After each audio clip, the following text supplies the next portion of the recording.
Good morning, class! Before we start our topic today, I have here an image. I want you to look at this image and observe. Then I have a question. Based on the image, are the kettles stay in the same place? Why do you think ang image na may kettle sa open grass or open pasture while the others is naman sa fence? Okay, excellent observation everyone. As you observe on the image, ang kettle move to a different environment. So, as they grow, kanang mga stages is belong na siya sa structured system. And today, we will tackle or discuss the three kettle production system. But before we proceed to the three kettle production system, let us first know what is the production system. So, production system is all about a journey of a cow from birth to market. And it divided into three growth stages to make sure nga ang animals mag-stay healthy and also it reach the right weight before or para sa market. Since you already know what is production system, so let us have first an information about what is cattle and what is calves. When we talk about cattle, it is a general term for an entire group of animals, both mature cows and also for breeding or meat. So when we talk about calves, it is a primary products raised in an open pasture while nursing. So ang plural form of a calf is calves. So now, let's discuss the three cattle production system. So now, since you already know what is cattle and calves, and also you already have an idea what is production system, let's have first the objectives. So at the end of the lesson, the learners will be able to identify the three main stages of cattle production system, which is the cow-calf, backgrounder, and feedlot. Then distinguish between the goals and nutritional requirements of each production stages, and appreciate the importance of proper animal housing and pasture management and ruminant production. So now, let's have first the cow-calf operation of a production system. So, ang cow-calf operation, ang mainly nag-own ani is ang family. Nag-own sila og ang mature cattle para makaproduce og calves to sell for the other producers. So, ang process sa cow-calf operation is ang calves, if maborn na ang calves, i-raise ni siya on an open pastures while nursing from their mother. So, ang duration aning calves is magstay siya sa iyang mother until weaning is usually 6 to 9 months old. So, ang focus di aning cow-calf operation is all about the genetic selection, fertility, and maternal health. So now, since you already know the cow-calf operation, let's have first the components of cow-calf operations. So there are four components of cow-calf operation. The first one is the pasture ground. When we talk about pasture ground, it provides a primary space of a cattle to live. So, it also have a large area and an open land for a natural foraging and movement of a cattle. Then the other one, we have here the new facilities for calving. When we talk about this, it protects a vulnerable newborn and also their mother for predators and harsh weather, while it allows for an easier management or monitoring by the producers. Kung ikaw nga owner of a cow, so dapat nakaaning new facilities for calving. Kay para kung mga nakimuhang animals is na siya sa safe place or safe area nga dili siya kung atakeon sa mga predators. And also easier po ni sa imuhang nga mamonitor ang imuhang animals pagmanganak. Unlike kung naara siya sa open field nga manganak unya wala kakabalo nga ang imuhang animals is gi attack nito siya sa predators. So masayang ra ang imuhang anak sa imuhang cow. So the next one is supplies and equipment. When we talk about supplies and equipment, this is allow for supplemented food.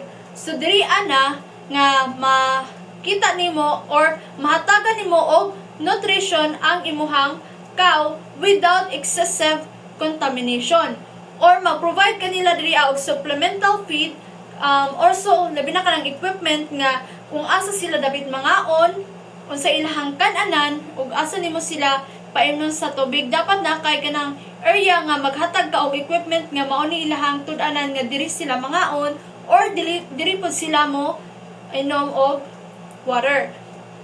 So now, the last one of components of cow-calf operation is the feed storage and handling. So kung ikaw owner, dapat na kay feed storage sa imuhang animals. Kay para it is a proper storage mong good nga ma-prevent ang feed from spoilage and i-protect from pests. So kaning way nga naa kay feed storage and handling, ma-ensure ni nga ang imuhang feed nutrients is it has a quality nutrients of a feed that ma-maintain siya adisir siya i-consume sa imuhang animals. That's why it is very important to have a feed storage and handling kung naa kay cow operation or cattle. So now, we will discuss the backgrounder operation. When we talk about backgrounder operation, this is an intermediate stage where weaned calves are prepared for the feedlot. So, nadiri ang stocking. So, ang calves, iput siya sa high-quality pastures to grow ang ihang mga frames. When we talk about frames of a cow, it is about developing their bone and also their muscle.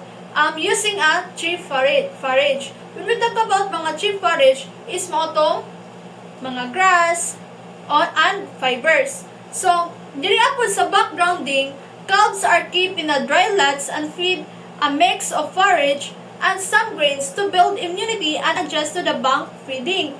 So, diri ibutang na nimo imong calves dito sa dry lots, well, tagaan mo siya feed nga mix na ang forage o mga grains para ma-build nimo ang immunity and ma-adjust ang iyang bank feeding. So, when we talk about forage or cheap forage or some grains is ang cheap forage is katong grass and fiber. While ang grains is mo tong mga corn or rice bran. Kay ang goal mong sa backgrounder operation is ma-increase ang calf's weight to roughly 800 to 900 lbs before si mo enter sa final or the finishing stage. So, mao ni ang iyahang process or ang process sa backgrounder operation. Okay, so now, we will tackle feedlot or the finishing operations. When we talk about feedlot or finishing operation, it talks about a confinement production operation in which beef cattle or dairy cattle that are being raised for beef production are raised to market or slaughter weight while being fed high concentrate diets on a feedlot or a feed yard. So, ang goal ani kay para ang imuhang cow is makuha ang sakto nga weight for a market adisar siya ihawon. So, ang animals ani mostly is yearlings and or older cattle. So, ang environments of a feedlot or finishing operation is naano ni sila sa confinement na sila, which is ginatawag siya nga nasiya sa pens or gitawag nga feedlots. So, ang diet nga imuhang i-provide sa imuhang beef cattle or ang mga cattle ani is ang ni ang high energy grains, which is ang corn, barley, or etc. So, ang end result ani is nganong gibuhat ning feedlot or finishing operation kay para ang animals ma-reach niya og unsa ang market weight demand. Typically, for example, is kaning 1,200 to 1,400 lbs ani sent for processing. So, kana nga way is gibutang na nimo ang cattle sa feedlot kay para makuha na nga demand or makuha na nga weight sa imuhang cow adisar siya ihawon or for a market. So, ang purpose of a feedlot environment is para makontrol ang feeding sa imuhang cattle may smaller kibali. It is may smaller kibali which is ginatawag ni galing nga restricted and form and ensure nga ang cattle ma-reach ang market weight. So, ginatawag ng feedlot or the finishing operation is restricted na. Kaya dapat ang imuhang cattle or ang weight sa imuhang cattle is makuha ang weight sa market demand. So, now, we have a summary of the production system. So, we have the system here, the cow-calf, backgrounder, and finishing. So, ang sa cow-calf, ang primary feed is motong milk and grass. So, the key animal category of a cow-calf is motong mga bulls, cows, and also calves. Ang final goal manggod sa cow-calf is mo ni ang healthy wean of a calves. Then, the backgrounder. When we talk about backgrounder system, ang primary feed jud ani niya is mo to ang grass o forage nga ang giniscuss kagay na. The key animal category ani is mo tong wean calves or feeders. Then, ang final goal ani manggong backgrounder is dapat ang frame ma-develop ang bone o muscle sa imuhang cattle and also muscle growth as I've said earlier. Then, the last system is all about finishing.